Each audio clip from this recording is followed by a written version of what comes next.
Hello, and welcome to the 25th Williams Research Center Symposium, Recovered Voices, Black Activism in New Orleans from Reconstruction to the Present Day. I'm Jessica Dorman, Director of Publications here at the Historic New Orleans Collection. This year's program is a little different from the symposia we've run in the past, not only because it's taking place in virtual space, but because it's focused on books. And this weekend, you'll have a chance to meet the talented authors whose archival research has resurrected the voices of 19th century Black activists. Afro-Creole poetry in French, Economy Hall, and Monumental are remarkable works of scholarship, true labors of love. But they're not the only books that we've published here at the Historic New Orleans Collection. We have titles as varied as Furnishing Louisiana, a landmark in decorative arts scholarship, to Ernie Cato, Emperor of New Orleans, to a new biography of sculptor Enrique Alferez out this spring. We hope that you will visit the shop at the collection or your favorite local independent bookseller. Read these books, enjoy them, and then reach out. You can visit hnoc.org/books for our submission guidelines. We're always looking for new book manuscripts. Who knows, maybe the next recovered voice will be yours. Thanks so much and enjoy the symposium. Good afternoon, everyone, and welcome to the 25th Annual Williams Research Center Symposium. My name is Libby Neidenbach, and I'm the Visitor Services Trainer at the Historic New Orleans Collection. I will be moderating today's program, Much More Than Music, Economy Hall and the Struggle for Civil Rights. I'm delighted that each of you could join us. Before we get started, I just want to mention a couple of housekeeping notes. Our program will last approximately 1 hour. We'll hear from our speakers, Fatima Shaikh and Caryn Cossé, and then follow with a Q&A session. You can submit your questions at any time throughout the program by using the Q&A button at the bottom of your screen. We do have Spanish interpretation available. Click the globe at the bottom of your screen to enable that feature.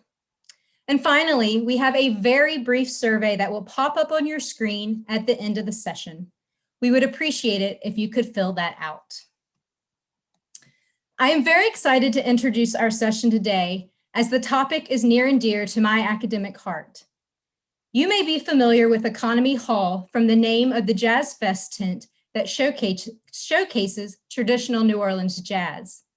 The name commemorates the role of the headquarters of the Economy Society in the development of jazz. The hall was a significant performance space for musicians in the late 19th and early 20th centuries. But as the title of our session indicates, the story of Economy Hall is about more than just music. The Société d'économie et mutuelle assistance was an organization founded by a group of French-speaking freemen of color in 1836. The organization was part benevolent association, part social club, part intellectual society, and part community charity. As we will learn more in just a few minutes, the Economy Society was also a center of political activism during the Civil War and Reconstruction. As I mentioned, this topic is important to me. My own scholarship focuses on the life and legacy of Marie Couvent, who left her Faubourg-Marigny property to be a school when she died in 1837. The Couvent School, as it is known colloquially, was intimately connected to the Economy Society. Economy members helped found the school in 1847. They served on its board of directors and as teachers, including Ludger Bogiel, the main character of Fatima Shaikh's book, and they raised funds for the school. Like the Economy Society, the Couvent School was a foundational institution for Creole of color activists. So I'm honored to be the one to introduce our speakers today. I will start with historian Caryn Cossé, whose award-winning book, Revolution, Romanticism, and the Afro-Creole Protest Tradition in Louisiana, 1718 to 1868, and whose scholarship on Creole and Black New Orleanian activists during the Civil War and Reconstruction with Joseph Logsdon is essential reading. Professor Bell is an associate at the Ethel and Herman L. Midlo Center for New Orleans Studies at the University of New Orleans and Professor Emeritus of History at the University of Massachusetts Lowell. Her current book, Creole New Orleans and the Revolutionary Atlantic, Une histoire de famille, is nearly complete, and I can't wait for that. And of course, we have our author, Fatima Shaikh, who was born in New Orleans' historic 7th Ward and bred on the oral histories told by her Creole family and neighbors. A former assistant professor at St. Peter's University in New Jersey, she worked for more than a decade as a reporter and editor for daily news outlets. Her articles have appeared in the New York Times, The Root, and In These Times. Fatima Shaikh is a trustee of PEN America and former board member of the Writers' Room in New York City. She is the author of 6 books of fiction. Economy Hall is her first nonfiction work and should also be essential reading for anyone interested in the Creole community. As our speakers converse about the economy society, I will quietly be nerding out, but at the end of their discussion, I will return to moderate the question and answer session. So without further ado, Caryn. And thank you, Professor Neidenbach, and congratulations, Professor Shaik, on your new book. Economy Hall, The Hidden History of a Free Black Brotherhood is a major contribution to the city's history and African-American studies. Would you discuss the remarkable resource that inspired your book? Well, thank you, Caryn, and hello to everyone. I started this book because my father had found a number of journals in the dump truck in our neighborhood. He went there because a friend told him to go there, and he found 24 journals that were handwritten in French. They comprised about 3,000 pages in French. They had been rained on, and he brought them home and dried them off on the porch and put them in the closet, and they sat there for about 50 years. So I had been a fiction writer and I was looking for a new project. So I decided to go into the closet and find out what was going on in there. And I started reading these books, and I saw that these men, the names of the men, and after I started doing a little research, I found out that these men were probably the most prosperous and influential Black men before the Civil War and maybe afterwards. It was a community that had existed for so long. So I started with the economy journals, and then I had to find out about them by going to other sources like real estate records and birth certificates and all sorts of things, archives that are in New Orleans. Thank you. In the introduction, you write on page 15, and I'm going to quote. Can you hear me okay? I can. Okay.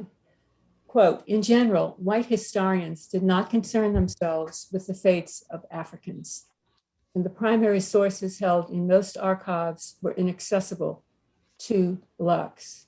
As a result, the published history of New Orleans was always incomplete, end quote. Yet your community, you write, possessed a fortress of stories. Would you please read the paragraph describing this phenomenon? Sure.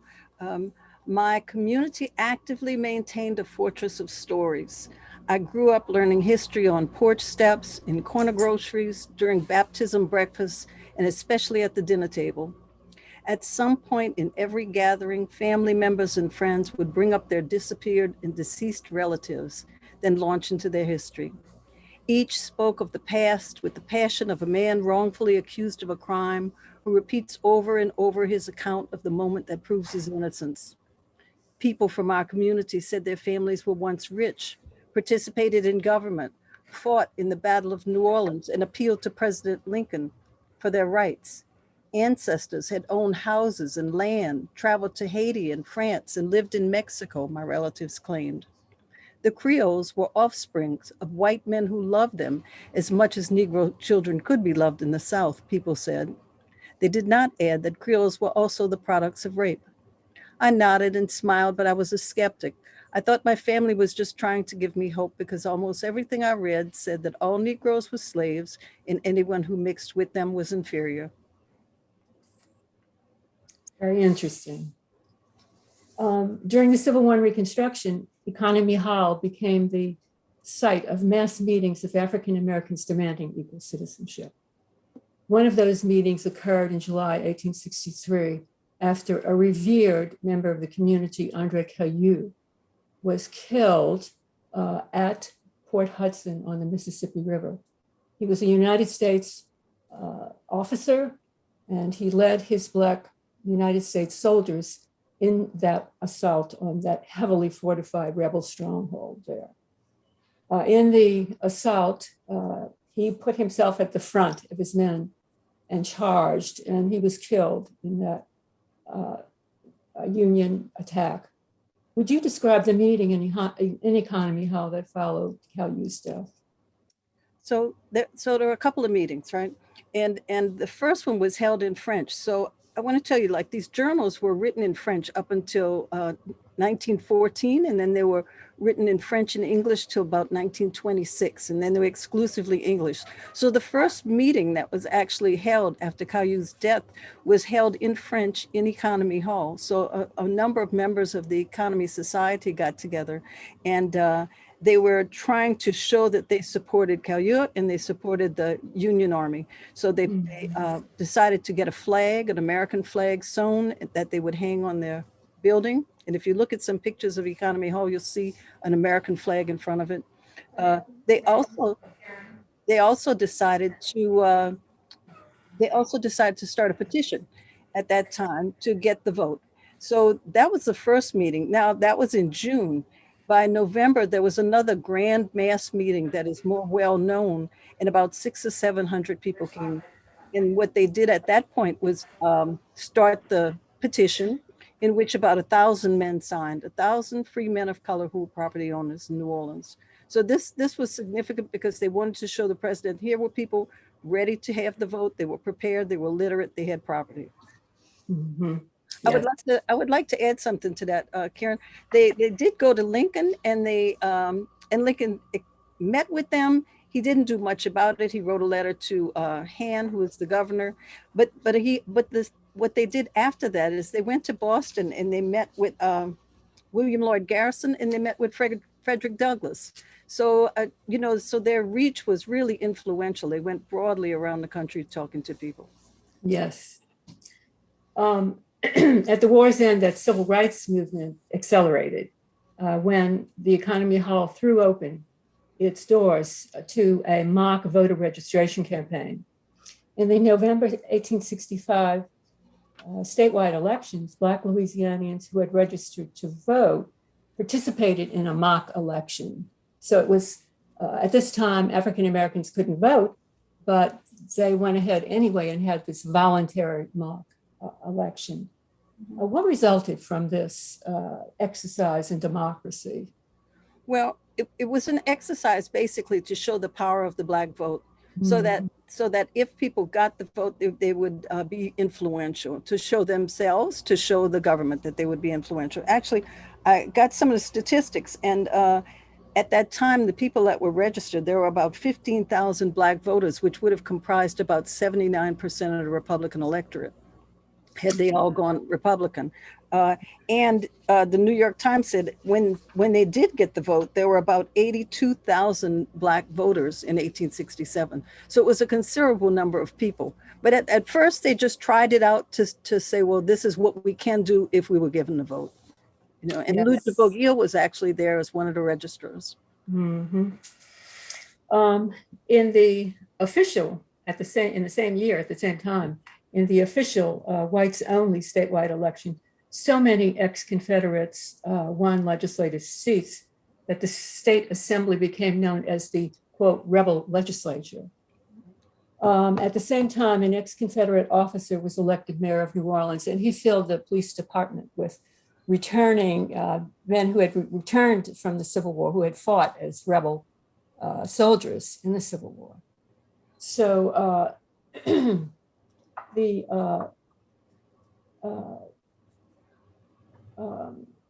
he filled, again, the mayor who was elected at this time was a Confederate officer. So again, he filled the police department with these rebel soldiers. In 1866, economy members joined an interracial constitutional convention at Mechanics Hall to press for Black voting rights. what happened when participants attempted to convene the convention? Right. So the Mechanic Hall massacre, which Brian Mitchell talked a little bit about in the previous session, there were a lot of people. Some people were done, stayed home. There were a lot of people who did go though, because there were economy members who went, and some of them went just to see what was going on. In fact, that was a quote from one of them. Luja Bogia went. He walked there, and when he got there, it didn't start on time, so he stepped outside for a little while. And when he stepped outside, he saw a police force coming toward him. So many of the policemen came to interrupt the meeting. Well, it was more than interrupt the meeting. He went inside, and they busted through the doors, and they started shooting. So these people had just really come together to talk about how to get Black suffrage, but the former rebels were really against it. So they busted down the doors. They started shooting people, stabbing people. They stabbed and shot people randomly.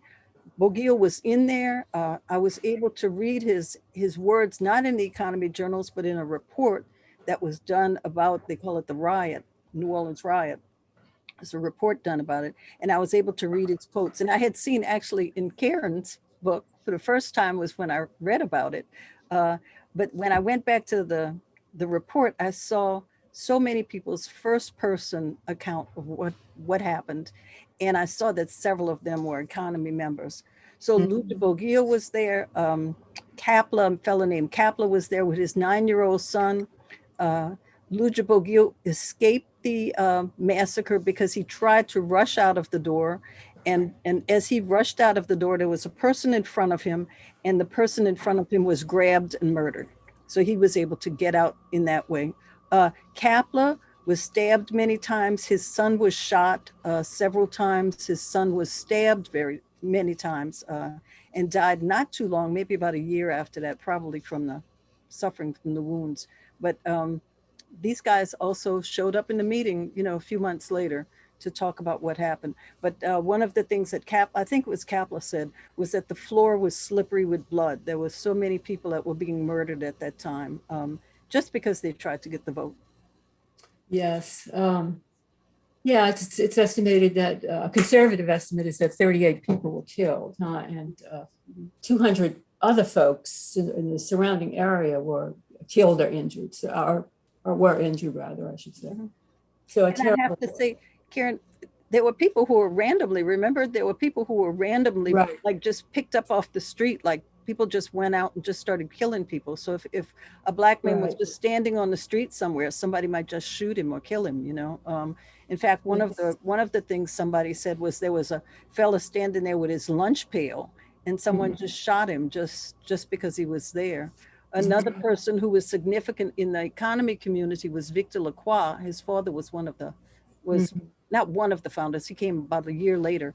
But Victor Lacroix was killed during that massacre. And they found his body, but they didn't find his gold watch, which he was carrying at the time. Right. That massacre in the city of New Orleans and another in Memphis, Tennessee, resulted in congressional reconstruction. So the Congress of the United States took control of the situation because things were so degenerating. And United States Army troops were returned to the South in 1867 to enforce the 14th Amendment, which provided for voting rights, and the 15th Amendment, the 14th Amendment provided for citizenship rights, and the 15th Amendment provided for voting rights. And so what role did Luja Bogia play in the newly revolutionized racial and political order? Well, as we know, he was a registrar of voters, right? So he did that before. So he was active in the very beginning, and then after the amendments came, he became a Friedman's teacher in the Friedman School.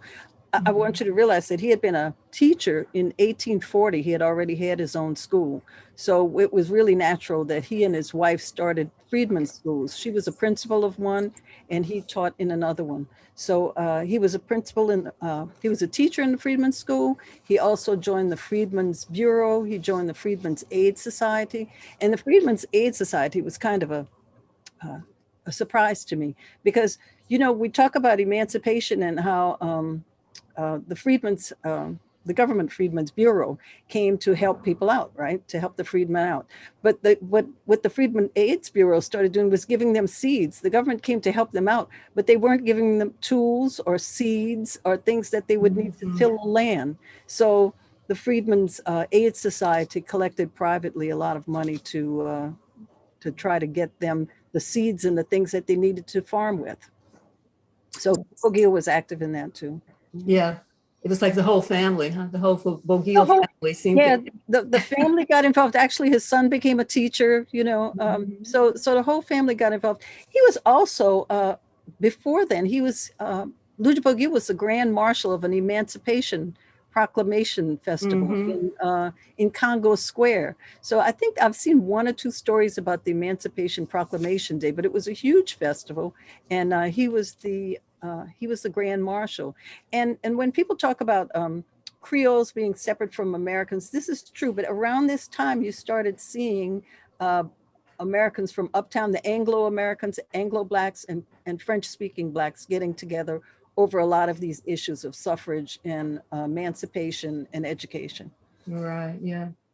The men who came together to write the Reconstruction State Constitution, the new Constitution reflecting voting rights, Black voting rights, and citizenship rights, of course, was drawn up by a Black majority of delegates in the 1868 Constitutional Convention, the New World, huh?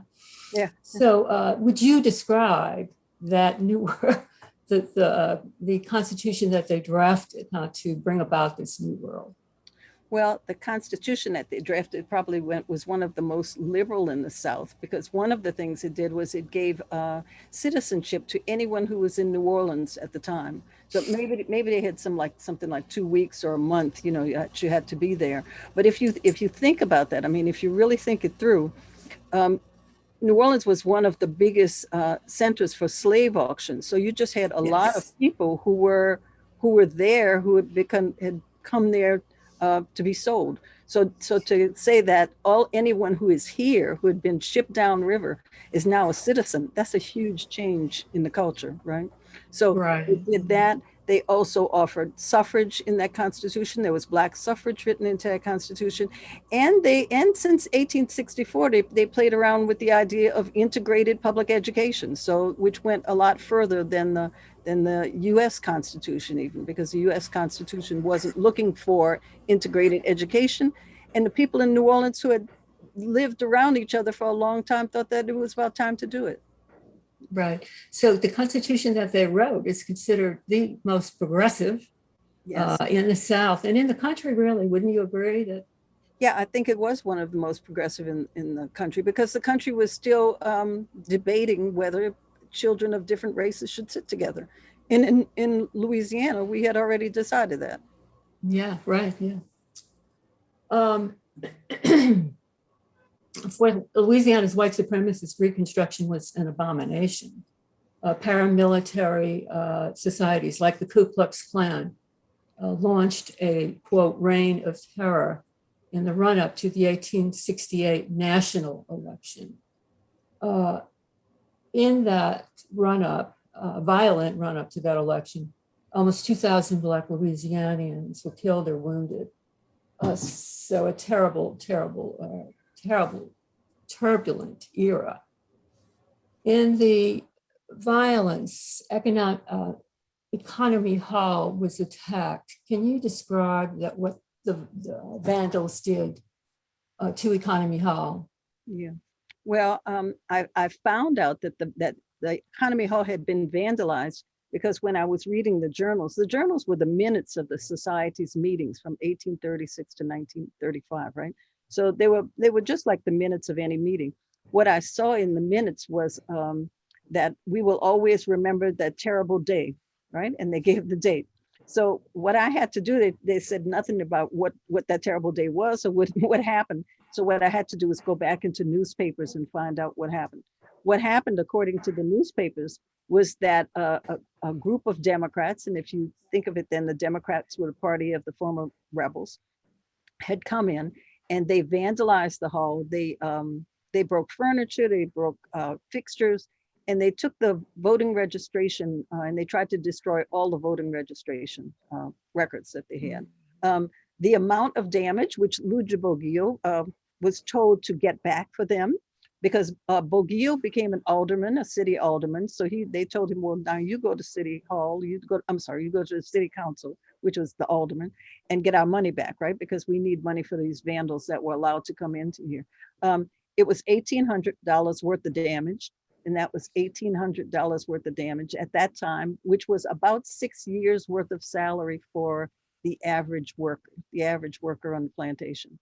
So throughout the book, I try to compare the amount of money that was that they had to what that would be worth in terms of a person's salary or what they could purchase. And that was 6 years worth of damage they did. The persons who attacked understood how important the economy hall was, and the political activism in the city. And well, it was really important because if you think about it, in 1863, there was that mass meeting that had 600 or 700 people. Francois Boisdere's son, the Fee, gave a speech about why shouldn't they have equality. They said we're as equal as anybody else. We can read and write, and a lot of people who are voting right now can't even read and write. So he said we're not puppies here. You know, so everybody knew that Economy Hall was a center where a lot of these debates were being held and where a lot of suffrage was being pushed. Yes, the violence continued. It continued, even with the presence of federal troops in the city, the violence continued, and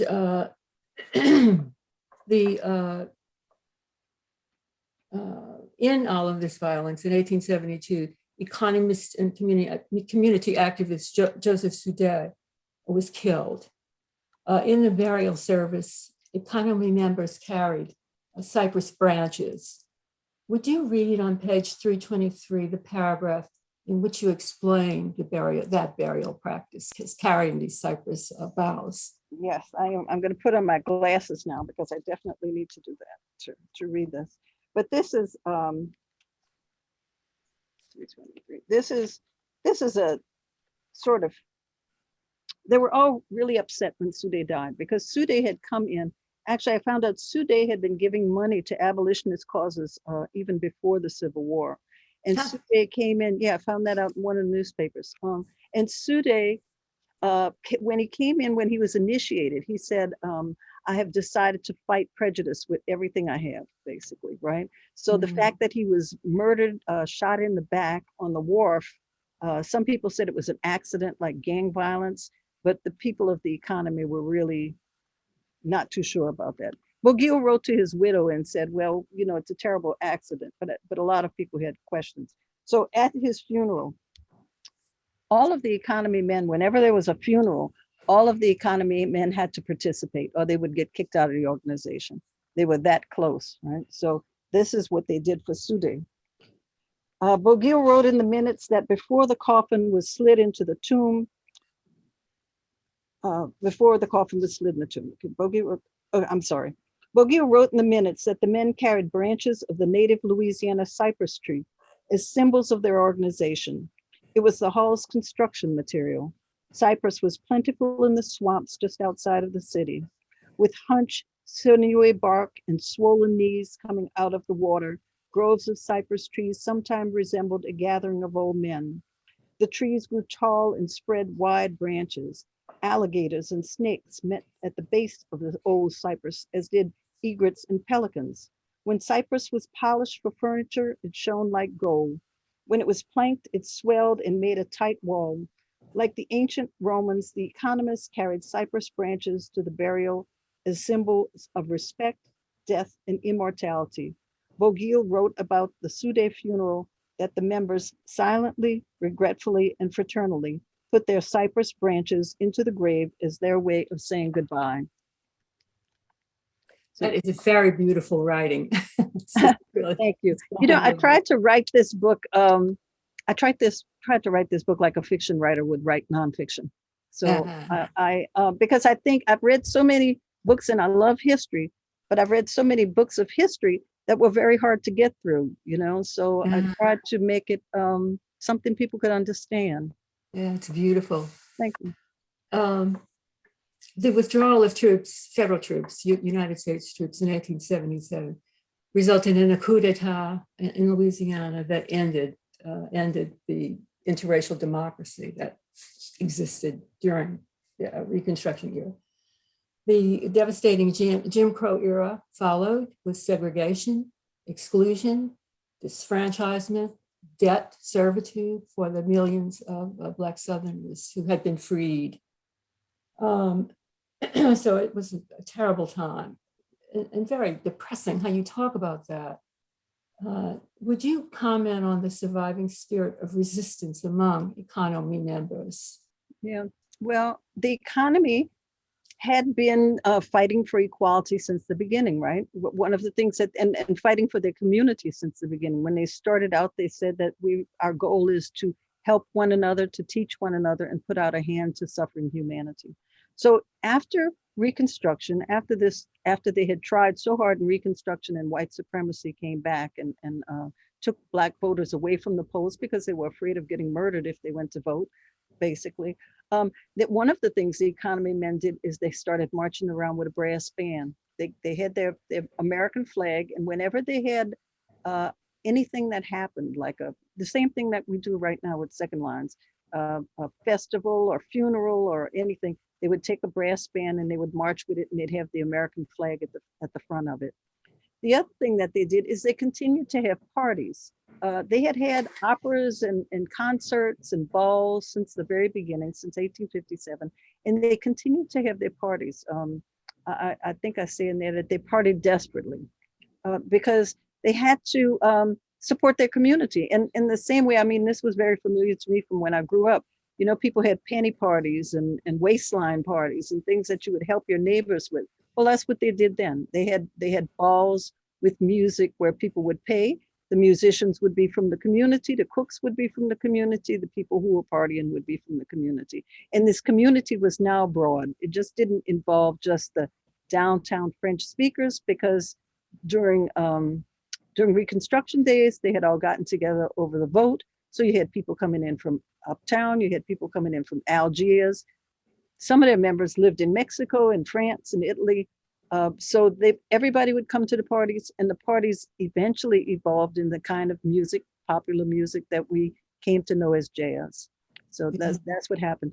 And with regard to radical causes, their support for radical causes, as you'll see in the book, they were supporting radical causes all the way through. So there was, I found in 1934, there was a meeting in support of Scottsboro Boys. So it went all the way through. That spirit of resistance went all the way through to the end. Yeah. Yes. One of the many strengths of your book is its documentation of the diversity and cosmopolitanism of economy society's members. Would you share some insights into that aspect of the membership? Yeah, well, I think I said a little bit of it just now, because they lived in Italy. I had one fellow in there who he had houses in New Orleans, he had houses in Italy, and he had houses in France. And actually, I got a chance to visit his chateau in France a few years ago. Others lived in Paris. Some lived in Mexico. So they were cosmopolitan. These people, some went to Haiti back and forth. I read something about this one went to New York. So they were all over the country, and they would come back to the meetings. They also they started out with their own businesses. Many of them were entrepreneurs, shoemakers, contractors, plasterers. The first ones had more money. They were traders, international traders, and contractors and real estate people. As the century went on, they became more like plasterers and bricklayers, but they didn't really make a distinction. The men were very democratic. They really were trying to practice democracy in their halls. So everybody got a vote, and it didn't matter whether you were somebody with a lot of money or somebody who wasn't. In fact, the fellow I was talking about with so many houses, he had to resign because nobody was paying attention to him. What surprised me greatly was that throughout all this, all these minutes are in French, right? For the 100-year history, is that right? They're in French up until about 1912, and then there's some Mhm. discussion about having them in whether they should have French or English. They keep going till about 1914, and maybe beyond. It's a little mixed until 1926. They only start writing exclusively in English in 1926. Mhm. But I Yeah. have to tell you that in about 1874, they started translating their minutes. Now, I don't have any of the English translated minutes, but there was a motion made on the floor that the minutes should be translated into English for all the people who had come in who were Anglo-Americans. Interesting. Mhm. A revered portrait of Alexandre Pétion, the Republican president of Haiti from 1807 to 1818, hung in the Economy Hall for decades. Would you explain the organization's admiration for him? Well, this was a mystery to me for a long time, and it still is a mystery because I want to find that portrait. But in 1838, someone brought in a portrait. They had a grand ceremony to accept the portrait of Alexandre Pétion. And as you said, he was the first president of the Republic of Haiti. And they called him a man for whom tears only fell at his death. So they considered him a kind and benevolent leader. Now, there's some debate, I think, among Haitian scholars about what kind of leader he was. He was a leader that wanted every person to have their own land and their own, all of the freed slaves to have their own land. And economically, this wasn't a great idea. But they loved Pétion because Pétion seemed to be benevolent. And they had a grand ceremony from him. And the painting came from the estate of Charles Laveau. Now, if you know your New Orleans history, you know who Charles Laveau is, right? Charles Laveau was the father of the first Marie Laveau.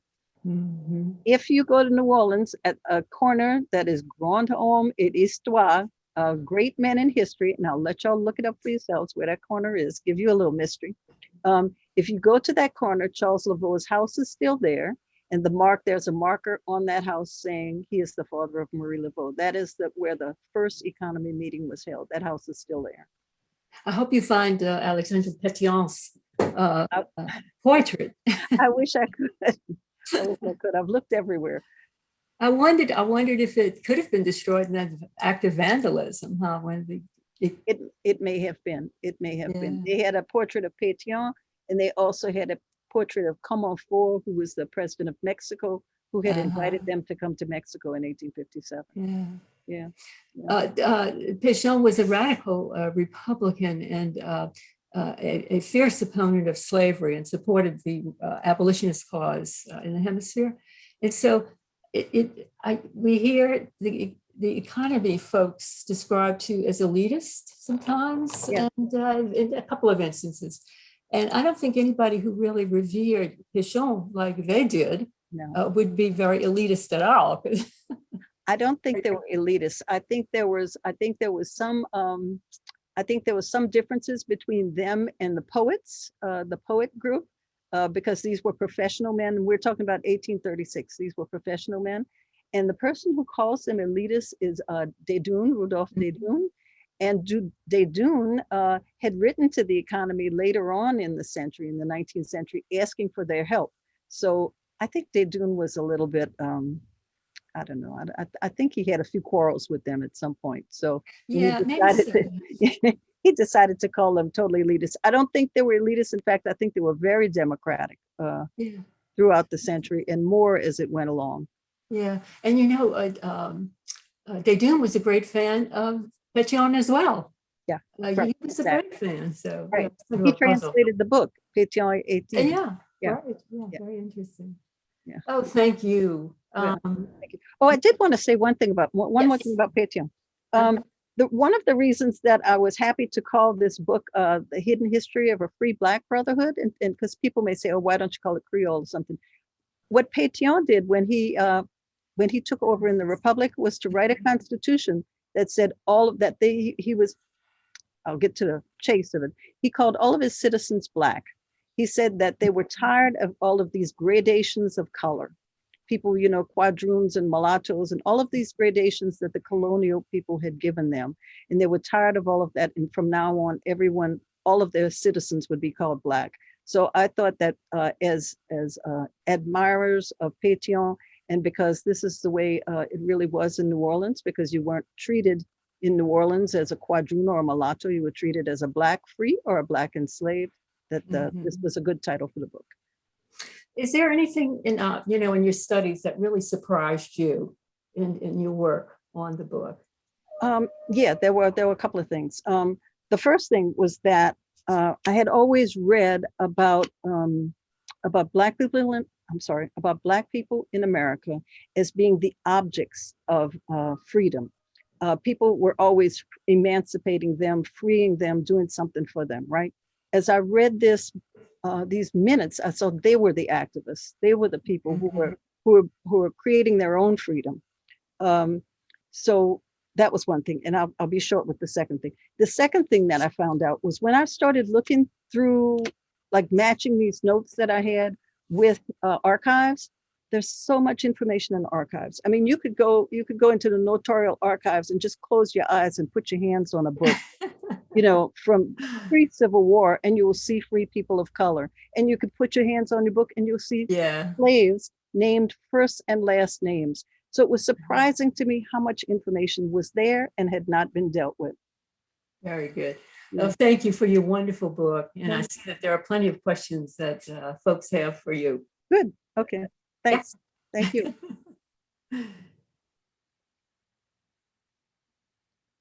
All right, excellent. Thank you so much, Fatima and Caryn, for an enlightening conversation. We have some questions that I can't wait to get into. I do want to say, if your question does not get brought up today, just based on time, I do hope you will attend tomorrow's meet and greet with the authors at 4, where you will get a chance to speak with Fatima virtually, of course. But we had 2 similar questions that I think segue well from what Fatima was just talking about with Pétion and this idea of Black versus Creole or other, I guess, gradations in color. So one question is phrased, in researching Economy Hall, what insights did you gain into the relationship between the French-speaking Afro-Creole men of the economy and the English-speaking Black community? And a similar question is phrased that way. So there's both kind of free men of color, English-speaking and French-speaking, and then a third group would be mostly English-speaking, but enslaved and then formally enslaved. So was there kind of interactions between your economy men and the formerly enslaved people as well? Okay, so let me take it by periods then. So let's say pre-Civil War, I saw economy men owning slaves, emancipating slaves, and in the case of Bouguereau, teaching slaves, even though it was against the law. So how do you figure that? You don't know. I don't know. I can't say as a group what they were, but I know Pierre Crocker emancipated a slave. I know that Bouguereau's mother had slaves, and all of a sudden I couldn't find them anymore. So I think they disappeared because they were not sold. I went through the records, the sales records from 1810 or 1808 until the time of emancipation, and there was no record of their sale. So I think sometimes people were just emancipated because people would just say, okay, go on, because his mother did emancipate someone legally. So you see all of those things. So what is their relationship? Their relationship was that they were captors of slaves. They were freers, abolitionists and freers of slaves. They were friends of slaves. So, or I should say the enslaved. During the, and let me just say this, they were relatives of the enslaved, because there were some people, the Crockers were also relatives of the enslaved. So some of them, if you look at Carter Woodson's writings in the 1920s, you'll see that most of the enslaved that were held by Blacks, and here's a list of everybody by name who held enslaved people, most of them were relatives of the people that they held. So that's one thing we have to think about. Is this a cousin? Is this a sister? And is it safer to keep this sister or cousin enslaved than it is to free her. And I know this is a long answer, but in Louisiana, at a certain point, you had to put up a bail of thousands of dollars. If you wanted to free someone, you had to put up thousands of dollars more, and then you had to, which was more than the cost of a house, cost of maybe 2 or 3 houses, and then the person had to leave the state. So let's say you wanted to free your relative, you had to put up thousands of dollars to free your relative, and then your relative that you freed had to leave. So sometimes people just didn't go through the paperwork, right? That's one thing. In terms of the Anglo, the situation, the Anglos and the French speaking, I saw that their relationship around 1857 started to change a bit because they took in Charles Butler. For all of the Butlers who might be in the audience, Charles Butler was their first American, right? They said a Poiré, for the Poirés who are in the audience, a Poiré said, I know you may not care for him because people call him a mulâtre American. And I got the feeling that mulâtre wasn't the big deal, American was the big deal. So that was in 1857. By the 1870s, 1874, they took in a group, they merged with a group called the, I believe it was Société d'Equité, the Equity Association, right? And a lot of these men, I believe, were English speaking, because that was about the same time. They took in 100 of these men, and that was about the same time that they started translating the minutes into English from French. So even though they kept their French identity, they did the translations. They started translating in around the 1870s. And those books I haven't found. Interesting, thank you. We have a question about education. What role did Economy Hall play in the education of free people of color and the enslaved? You mentioned that the hall had a library. Was the library of the hall open to the public, and how was it used? My sense is that the library was not open to the public, but I can't tell from that. You know, they got the library together in 1836. One of the members who was in France came back with all sorts of books about the French Republic and about just all sorts of things about mathematics, and they made their library. I had a feeling that it was like a library for the members, but some of the members were teachers because some of them worked in the Couvent school. Bouvier worked in the Couvent school, for example. So did he lend the books to some of his students? I don't know. I doubt that the young people came into the Library of the Economy Society just because men's clubs, you know, they don't do that.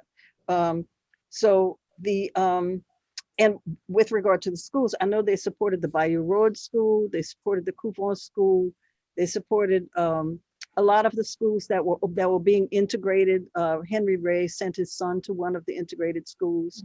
So they were very much about education, and then schools would have recitals at the Economy Hall. So they did have school recitals where kids would play music or they would do actual bookwork.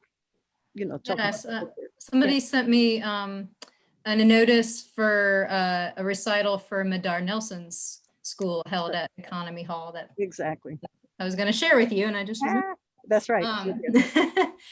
So our next question is about mutual benefit societies. What was the difference between societies like Economy Hall and the Masonic lodges for freemen of color, and could one belong to both? They did have members that belonged to both. They had some that were, because I remember Richards or Richard that came in, who they said he was a master mason. So there were people who were masons who came in. I had the feeling that when the society started, it was kind of their own thing, you know. It was they did some things like masons, but they weren't exactly masons. But they did have close relationships with them because they did go to I think it was in the 1870s or the 1880s that they had a festival of anniversary celebration, and one of the stops was at the Scottish Rite Temple. So they made at that point they were second line, and from Economy Hall to the temple to to somebody's house, So one of their stops was at the Scottish Rite Temple. Interesting. Yeah. Let's see. Oh, this was a very interesting question. Did the members of Economy Hall play a role in the Waterfront labor strikes and the interracial union movement? And you're talking about the interracial labor movement of the 20th century or the 19th century? They did not indicate. I was thinking the 19th. Yeah, I think, well, Walter Cohen was very active, and I know he was a president of the Economy Society for a long time. I suspect that he was cooperated with the labor union people, but I know that for I believe it was for, I don't know because I have to think. I believe it was for the Garfield funeral, which was in what, Caryn, 1880s, early 1880s. Yeah, Garfield. There was a big parade, and a lot of the union members marched in that, and the Economy Society marched in that. So I think that there was, I believe there was an interracial labor movement of the 19th century. I'm not positive, but I think there was. It's like for the longshoremen. I think longshoremen tend to be 20th century that I know of. Yeah. Were they involved in that one? That I don't know. Just as I would say, they started, actually, what was kind of interesting to me is that they started taking less notes in the 20th century. As you read the book, I hope y'all read the book, you see that literacy, they had a little less literacy in the organization. And they also started having meetings like once a month. Before, it used to be like at the most every 2 weeks, sometimes once a week, sometimes once every few days, you know. So they started having less meetings, so I got less information out of them. Gotcha. So our next question is about jazz. What was, sorry, it's being blocked. 19th century, yeah. Yes, 19th century was the question. Oh, this is about jazz now. What was the importance of jazz and other music genres to Economy Hall? Can you tell us a little bit more about that connection? Well, some of the people who were in Economy Hall, like William Nickerson, were teachers who taught some of the earlier jazz performers.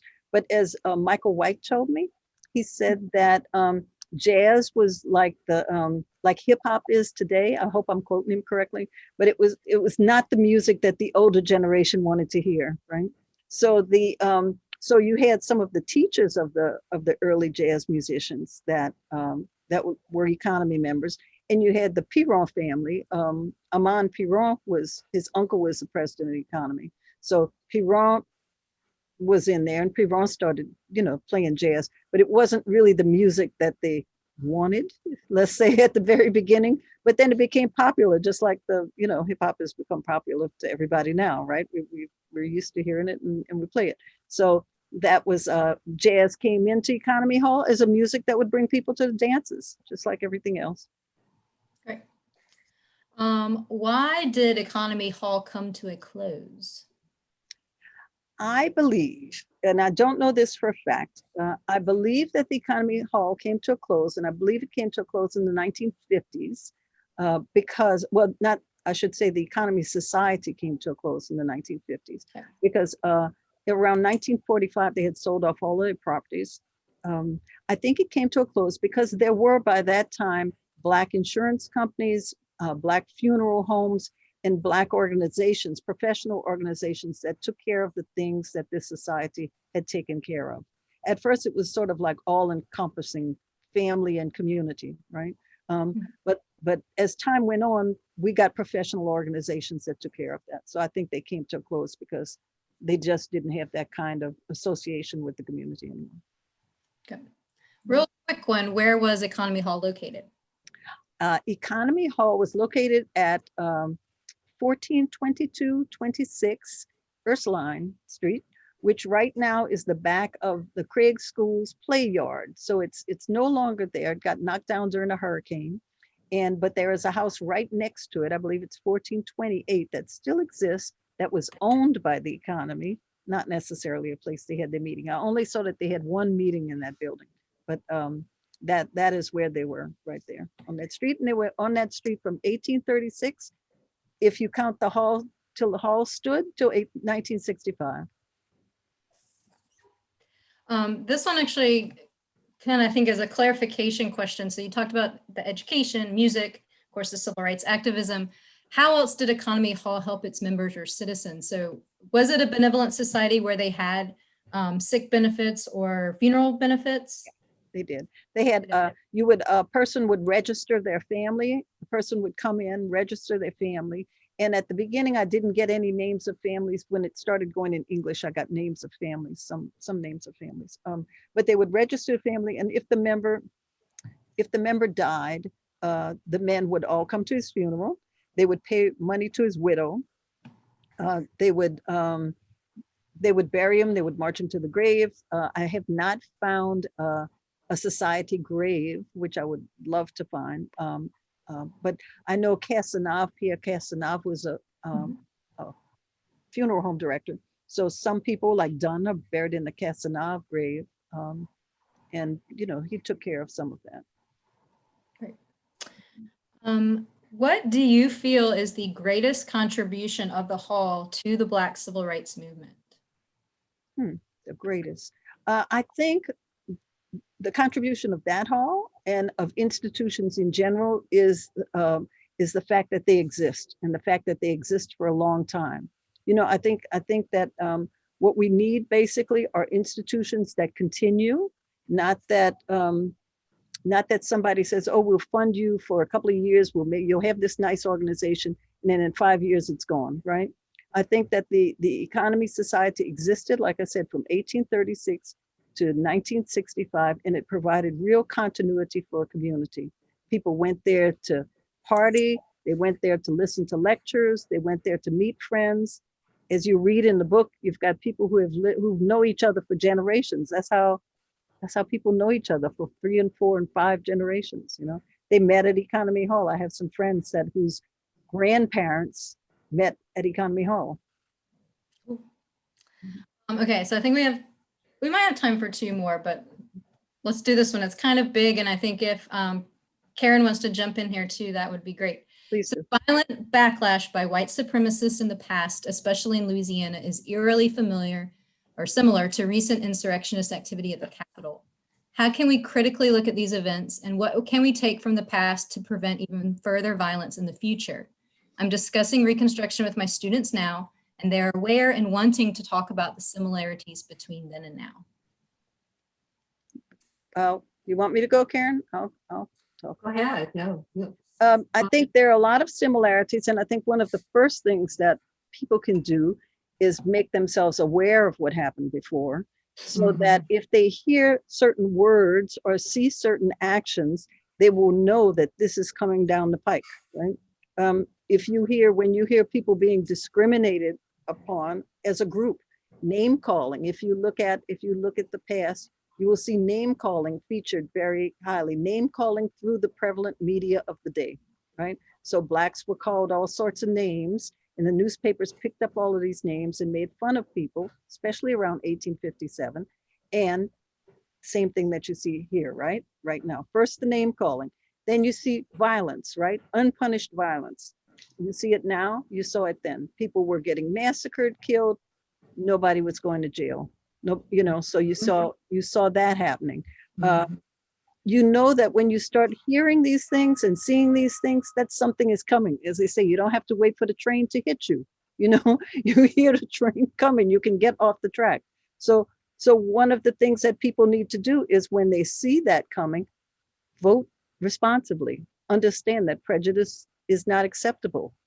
Certain name calling is not acceptable. You don't have to wait for an insurrection. When you hear the first name calling, you say, nope, that we don't accept that. That doesn't go on around here. I wanted to add, if I were a teacher, as the questioner is, I would look at Benjamin Butler's regime here in the city. He was beloved. Maybe you've seen this in your research, by the free Black community, but he was much admired. And the reason for that is he did not put up with this violent extremism, and he really cracked down on all of that. He ruled New Orleans with a very firm hand, and it worked. And the reason it worked so well, that it was decided that he should be removed from the city, because of the desire among conservative Republicans to win back the white extremists, the white supremacists and Democrats, to win them over. And so he was only in the city for 9 months, but he really worked miracles, I would say. I mean, there was no yellow fever in the city during his regime. And of course, that made him despised. I mean, he's still despised by many people. And so the reason for that is because he was fair and he treated the Black community with respect and was I think, a very important leader who needs more study. I think he should be studied more closely. Yeah. Thank you. I mean, I think if anything, this speaks to the importance of y'all's work. And I hope that your scholarship will continue. Everybody will check out the book. I'm going to try to hold it up, but with my background, it's going to be, okay. Anyway, it's wonderful. And I hope everyone on the call reads it. But I want to thank our speakers again for this really, really wonderful discussion. Thank you to the audience for joining us for the program today. A recording of the session will be emailed to you next week.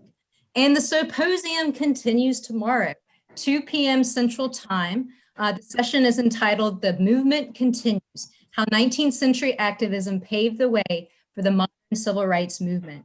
And that one is actually co-sponsored by the TEP Center. And then at 4, again, we will have that author Q&A. So some of you guys who didn't get your questions answered, I apologize, but hopefully you'll get a chance again tomorrow to speak with Fatima at 4. I hope you can join us for both of these sessions, and I hope everybody has a great rest of their day. Thank you. Thank you. Bye-bye.